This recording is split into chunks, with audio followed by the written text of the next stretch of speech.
Hello baby, kolakanyora. Kokodora sanagasikara dia torohevitra tsara be foana tsy maintsy omenareo dia ny hoe fananinona ny fanina ny olona anankiray. Efa miakatra ny taona dia tsy maintsy andarana aretina foana isika. Lalam-piainana izany lalam-piainana andalovantsika rehetra rehetra fa aza miferinaina. Voalohany aloha manina ianao fanina tsy ampy rano. Raha ohatra kosa ianao ranoray vera fotsiny sotroinao isan'andro dia vitanao tsara fa ianao ary hifisaka tsy maintsy hiaran'izao karazana aretina maro isan-karazany izao. Ho an'ny vehivavy 2 litatra ary ho an'ny lehilahy 2 litatra sasany. Raha ohatra ianao ka sendra tsemboka tany ambadika tany dia ampitomboina. Tsisy maharatsy an'izany fa rano anga io ilay rano madio tiako lazaina fa tsy toaka akory ho an'ny lehilahy. Ianao ihany koa ny olana raha tsy ampy torimaso. Raha ny tokony ho izy isika olombelona adiny valo matory.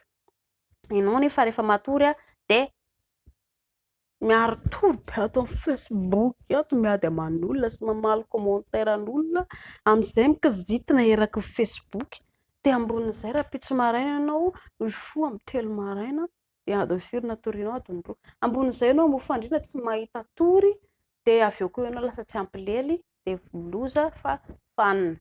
Miasa any am-piasana ianao amin'izay tsy afaka mahavita hanina fa mijery écran fotsiny dia marary an-doha dia fanina fa tsy maintsy fitaina aingana ary mety voaroka koa ary izany. Ianareo izany loza ateraky ny tsy fahampian'ny torimaso. Adiny valo tsika anao tsy maintsy matory dia izay tsy maintsy atao ary afaka mihoatra kely an'izay ary ake tsy manino izany. Manina ihany koa ny mety hoe fanina dia amin'ny diabeta. Diabeta veriko ihany fa tsy siram-panafody ary tsy hoe ianao raha mihina siramamy be dia be ianao dia diabeta fa matetika ny olona somary ngeza loatra no tratran'ny diabeta. Ambonin'izay koa ianao tsy mampiasa vatana. Izany akory tsy midika hoe rehefa ilay hoe ngeza be izany kibo fa raha ny tokony ho izany ianao mahita hoe ngeza loatra dia tsara mandeha mikotrana makany amin'ny fikotranana dia miaina ny vatanao manaraka ny torohevitra. Eo aminy koa ilay noana tsy ampy sakafo ianao dia mampalahelo koa fa tsy maintsy hoe fanina. Misy anketinareo eny amin'ny vaovao rehetra rehetra eny ilay olona marary mianjera fahatany fotsiny iny enjera dia ay noana hono izy tena marina ireny saingy mampalahelo moa izany fa tsy misy. Eo ihany koa ny fanafody be loatra. Mbola averiko ihany fa fanafody ireny misy singa moly ao anatin'ireny fa tsy hitantsika. Tsy dia tsara loatra mihina fanafody indrindra fa isika aty amin'ny tany andalam-pandrosoana. Tsy mahazaka ny fahefan'ny mividy any amin'ny tany mandroso isika satria isika mbola mantitra dia ny zavatra tonga aty amintsika tsy mahazo zavatra original.